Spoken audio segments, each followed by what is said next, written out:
Hello students.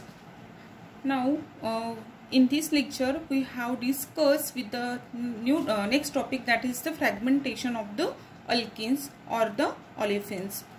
Okay, alkenes is also called as the olefins. There is the carbon-carbon double bond. Okay, now some important features of the mass spectra of the olefins are: number first, that is the molecular ion peak in the mass spectra of the unsaturated compound is more intense than the corresponding saturated analogous, because the reason is the beta resonance stabilization of the charge on the cation formed by the removal of one of the pi electrons.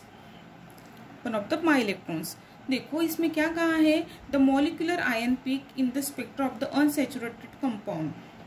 जो molecular peak रहता है unsaturated compound में, मतलब ऐसे compound जिसका जो molecular peak that is the parent peak is more intense रहेगा। अभी तक हमने फ्रैगमेंटेशन मोड देखा है अल्केन में, जिसमें जो मॉलिक्यूलर पीक था, or we can say the parent peak is not the base peak or the more intense peak. Okay, the fragment after fragmentation mode, there some another fragmented ions is obtained, and that fragmented ion is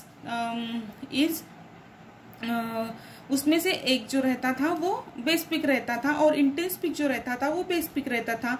but in saturated compound में क्या रहेगा, जो molecular ion pick रहेगा वो क्या रहेगा, more intense रहेगा then corresponding saturated analogous. मतलब जो सैचुरेटेड एनालॉगस है उनसे ज्यादा वो मॉलिक्यूलर आयन पिक जो रहेगा वो क्या रहेगा, अनसैचुरेटेड कंपाउंड वो मोर इंटेंस रहेगा। क्या रीजन है, because of the better resonance stabilizing of the charge on the cation formed by the removal of one of the pi electrons. Okay, ये रीजन है। उसकी वजह से क्या होगा, जो मॉलिक्यूलर आयन रहेगा अनसैचुरेटेड कंपाउंड में वो क्या रहेगा, मोर इंटेंस रहेगा। Now the mono olefins contains CnH2n-1 ions in their mass spectra.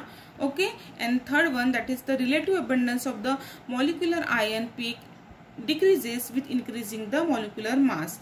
मतलब जो रिलेटिव अबंडेंस है जो मॉलिक्यूलर आएगा वो क्या जैसे जैसे मॉलिक्यूलर मास जो रहेगा वो इंक्रीज होगा, वैसे वैसे relative abundance of the molecular ion peak क्या होगा, डिक्रीज होगा।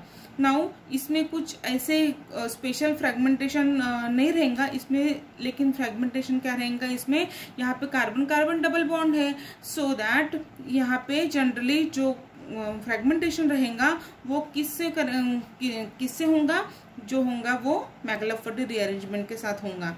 The general mode of the fragmentation induced by the double bond is the allylic cleavage. Okay, यहाँ पे एलिलिक क्लीवेज होगा, and the CnH2n ion formed by the McLafferty rearrangement are more intense. जो हम इस alkynes का जो fragmentation करेंगे वो किस मेथड से करेंगे, हम मैक्लाफर्टी रीअरेंजमेंट से करेंगे, क्योंकि उसमें क्या रहेगा, कार्बन कार्बन डबल बॉन्ड रहेगा। So now we will see the example of the alkenes or the olefins. Now in this fragmentation of 1-pentene ये हम एग्जांपल देखेंगे, जिसमें ये स्ट्रक्चर है CH2 double bond CH, CH2 CH3 रहेगा, तो CH3 से एक हाइड्रोजन हम यहाँ से इस फॉर्म में लिखेंगे।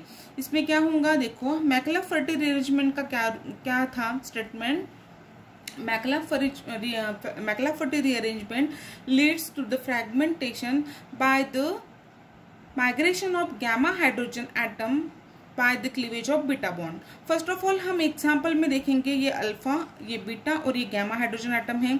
तो migration of gamma hydrogen atom, ये गैमा हाइड्रोजन एटम है, यहाँ पे CH3 था तो यहाँ पे हमने CH2H लिया, तो ये हाइड्रोजन का क्या होगा, माइग्रेशन होगा बाय द, और ये बॉन्ड यहाँ पे शिफ्ट होगा और यहाँ पे, तो ये बॉन्ड जो है यहाँ से ब्रेक होगा, मतलब बीटा बॉन्ड का क्लीवेज होके गैमा हाइड्रोजन एटम का क्या करेंगे, माइग्रेशन करेंगे। सो ये माइग्रेट हुआ, यहाँ पे आएगा।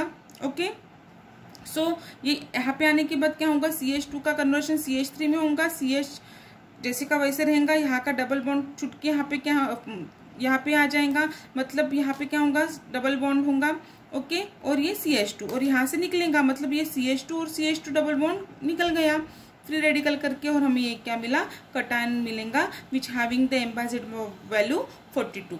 और ये 1 की यदि हम एम्बाइजेड वैल्यू निकालेंगे तो कितनी है, 17। और मैंने जब मैक्लाफर्टी रीअरेंजमेंट आपको पढ़ाया था तब आपको मैंने बताया था कि सभी फ्रैगमेंटेशन जब करते हैं तब मैक्सिमम हमें जो एम्बाइजेड वैल्यू मिलती है वो कैसी रहती है, ऑड रहती है। But in case of the McLafferty rearrangement always we get the even empaisate value. Okay, so this is the fragmentation of the alkenes or olefins, and this is the fragmentation of the 1-pentene.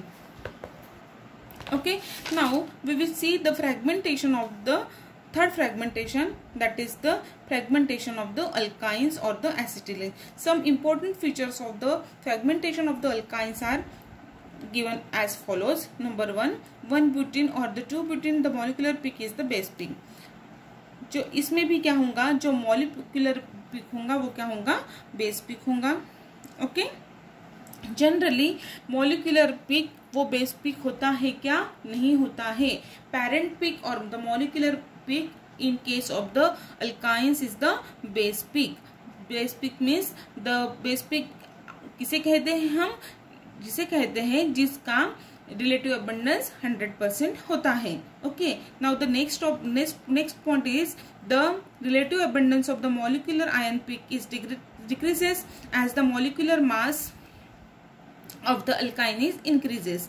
जैसे molecular mass increase होगा वैसे relative abundance of the peak क्या होगा, वो decrease होगा। Now third, the in alkynes fragmented ions are generally formed by the loss of alkyl radicals. दस M plus means M plus cation having the 15, M plus 29 peaks are generally noticed in the mass spectra of the alkynes. मतलब क्या होता है, जैसे alkynes में क्या होता है, जनरली जैसे हम फ्रैगमेंटेशन करते हैं तो हमें डिफरेंट फ्रैगमेंटेड आयन मिलते हैं which having the different m by z value. जैसे m by z value is equal to 71, 63। वैसे in case of the fragmentation of the alkanes we will get the m by z value 15, 29 और 15 बोले तो हम किसकी मिलेंगी, जैसे उसमें CH3 मॉलिक्यूल है। Okay, for considering one example, if we will get the fragmented cation that is the CH3। So CH3 molecule यदि मिलता है हमें कैटायन करके तो उसकी एम्बाइजेड वैल्यू कितनी होंगी, 12 और 3 15, दैट इज द 15। वैसे ही हमें कितनी मिलेंगी, 29 मतलब कैसे मिलेंगी, CH2 डबल बॉन्ड CH2 बार 24, 24, 26, 27, 28, 29 means CH2 double bond CH2 molecule रहेगा तो उसकी एम्बाइजेड वैल्यू कितनी मिलेंगी, हमें 29 मिलेंगी। Okay, now we will see the example of the fragmentation of alkynes. इनमें हम देखेंगे फिनिल एसिटिलीन। ओके, तो this is the structure of the phenyl acetylene, that is the benzene ring and attach C. Acetylene बोलेंगे तो carbon carbon triple bond CH। Okay, ये ionized होगा। A beam of highly energetic electron get ionized and fragment into the various fragment in the mass spectroscopy. सो ये ionised होंगे, हमें क्या मिलेगा, एक मॉलिक्यूलर आयन मिलेगा। ये मॉलिक्यूलर आयन है जो हम क्या बोले हैं अभी यहाँ पे एक्सप्लेनेशन में कि एसिटिलीन जो रहता है जिसमें कार्बन कार्बन ट्रिपल बॉन्ड रहता है उसमें जो मॉलिक्यूलर आयन रहता है वो क्या रहता है, बेस पिक रहता है। सो देखो यहाँ पे कैसे आया पहले देखेंगे। ये हाइड्रोजन यहाँ पे शिफ्ट हुआ, ये बॉन्ड यहाँ पे शिफ्ट हुआ, ये बॉन्ड यहाँ पे शिफ्ट हुआ, तो हमें क्या मिला, CH ट्रिपल बॉन्ड CH ये निकल गया तो हमें क्या मिलेगा, बेंजीन रिंग मिलेंगी। यहाँ से क्या हुआ, ये रिमूव हो गया। ओके, फिर हमें क्या मिला, ये यहाँ पे शिफ्ट हुआ मतलब यहाँ पे एक बॉन्ड आ जाएगा तो हमें ये बेंजीन रिंग कैटायन मिलेंगी विच हैविंग द एम्बाइजेड वैल्यू 76। फिर ये बेंजीन रिंग में से हम CH ट्रिपल बॉन्ड CH ये हम रिमूव करेंगे। दो CH निकल गए, बेंजीन में से C6H6 बेंजीन का स्ट्रक्चर है। ओके, उसमें से हमने क्या निकाला, CH ट्रिपल बॉन्ड CH मतलब 2 कार्बन एटम गए तो क्या मिलेगा, C4 मिलेगा, मतलब ये क्या है, साइक्लोब्यूटेन है। ठीक है, तो हमें ये रिंग मिलेंगी ब्यूटेन। Okay, cyclobutane. तो उसमें उसकी एम्बाइजेड वैल्यू यदि निकालेंगे तो कितने कार्बन एटम है, 1 2 3 4 means 48 and 2 hydrogen atom. Okay, तो एम्पैचेट वैल्यू कितनी मिलेंगी 50. Now this is the fragmentation of the phenyl acetylene acetone. This is the example of the fragmentation of the alkynes or the acetylene. In the main important feature of the acetylene or the alkynes is the molecular peak is the always base peak. Okay, thank you.